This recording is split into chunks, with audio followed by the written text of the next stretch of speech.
Pelinka was seen boarding a plane to Indianapolis, where the Pacers are, and it sparked a lot of like, hey, like maybe this is the Buddy Hield and Miles Turner deal. Maybe he's going out there.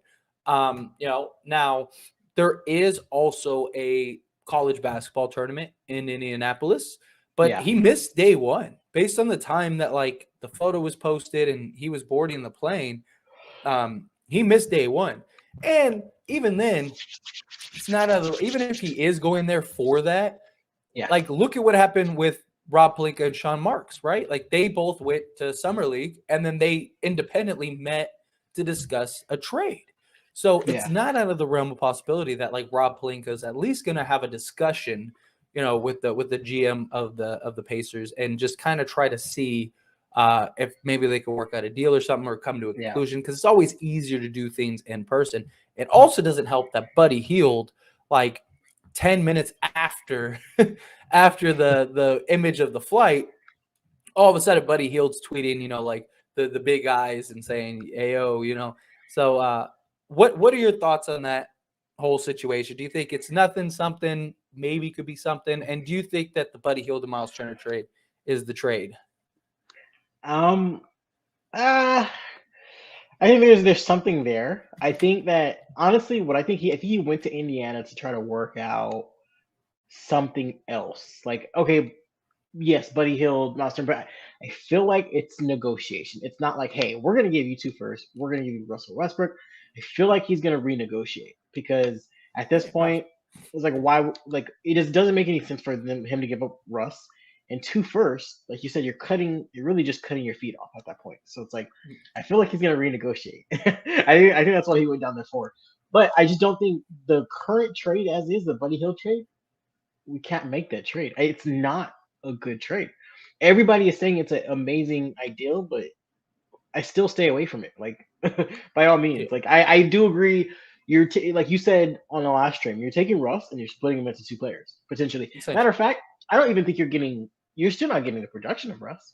You're still like I still think even with those two players in their current form of production right now, they're still not putting what Russ is, putting into the game. So, I just think starting off the bench for Russ was like one of the best things to ever happen to him. That's Well, exactly you're why they're losing. looking at doing the same thing to Kyrie. Yeah, I mean, you're losing a lot.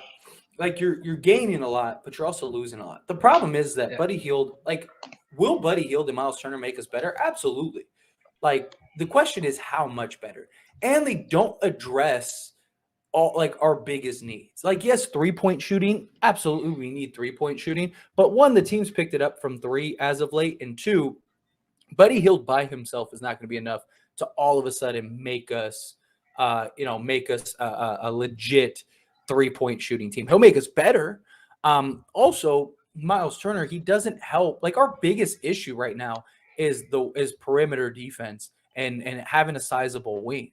Like we're getting killed in that Yeah. spot, right? And also, Anthony Davis is not hitting shots. Like most of his buckets are coming at the rim. And Oh so yeah. if you move Heavy in the Anthony, paint. Heavy. yeah, heavy in the paint, right? So the problem is that if AD shifts to the four, what has to happen now is he has to start hitting shots. Well, Otherwise, yeah, because why he's are going to you be on the playing? wing a lot more playing at the Exactly. four. And he doesn't solve our wing defense. Like he help, like he could help. He could stay in front of guys, but like night in and night out for 48 minutes a game, him having to Yeah. chase around smaller players is not what you want. Right? I mean, look at what's happening with Rudy Gobert and Carl Anthony Towns. Like the Timberwolves are Yeah. just dysfunctional. They're terrible. And a lot of that is because you took what made Carl Anthony Towns so great and you stripped that away from him. And Yeah. that's a big concern too. And so, like, the reason it worked in the bubble with Anthony Davis and just that season in general was because Anthony Davis was making shots. That dude Yeah. couldn't miss. He was knocking down from everywhere. He's knocking down threes, mid range, everything. His Well, shot that's was what he silky used to do in smooth. New Orleans. He was a better Yeah, shooter when he played with the Pelicans, and he was he needs silky to get. smooth. Oh yeah, he needs to, and he was more agile. So he just needs to get. I get it. Look, he's older. He has more injuries to worry about, but like he just needs to get back to being more fluid with the game. I think a little bit, just you know, just sharpening up around the arsenal skill. But Honestly, why can't we trade instead of trading Russ? Why can't we trade Nunn? But we can't think of the salaries. I don't think they would match. But Nunn and Bev So you could trade Nunn trade. and So you could trade Beverly and Nunn straight up for Miles Turner. I mean, obviously you're gonna have to give wait up straight up for just picks. Miles Turner or Miles Turner and Buddy Hield? No, just for Miles Turner. Just Miles Turner. Or you could trade for one or the other. Like I Would you wouldn't make? mind like right now if the Lakers like if we got news right this second that the Lakers traded Patrick Beverly and Kendrick Nunn for Miles Turner, I would love that. I That was would be gonna say, perfect. would you want that trade? I think that's actually a really good Yes. trade. Yes. Like, And look, I think Buddy Hield is great. But the problem is that if we do you need think he can play several for us though? yeah, I mean, yeah, because Buddy Hield doesn't really You're gonna he's start him at the catch and 2 or start him shoot at the 1? start.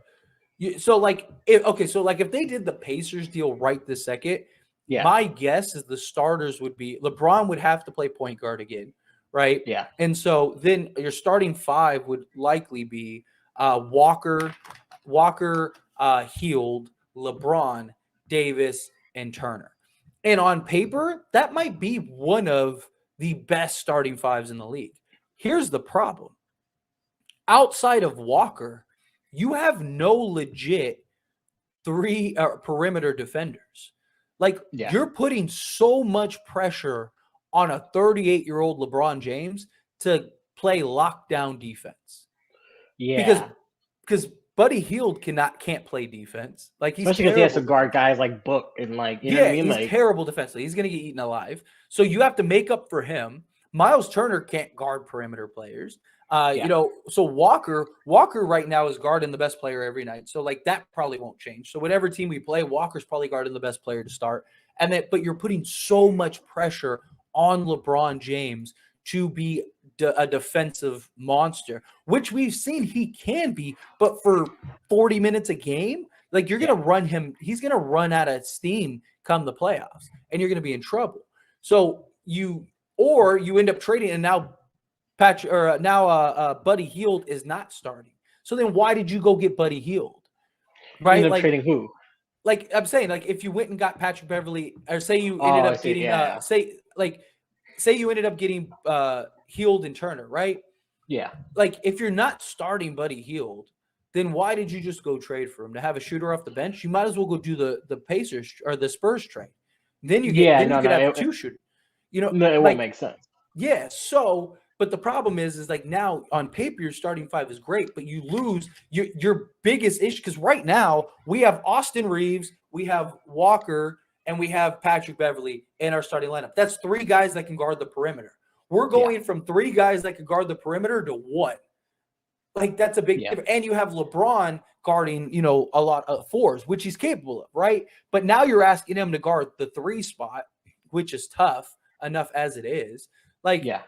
every single night he'd have to guard like a solid talent, especially in the Western Conference. You'd have to guard like a legit talent.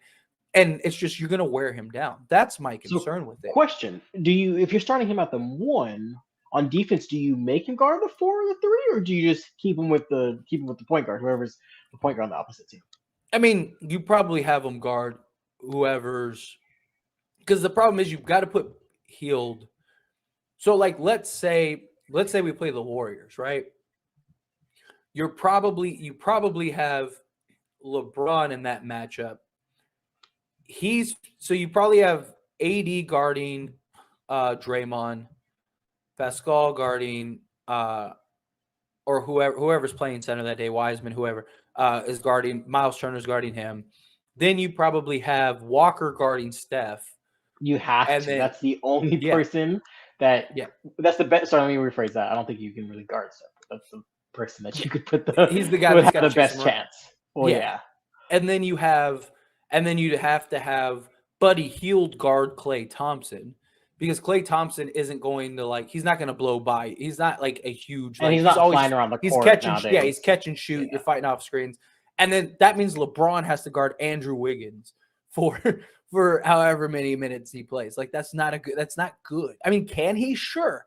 But like you want him to do that in the playoffs, not 82 games,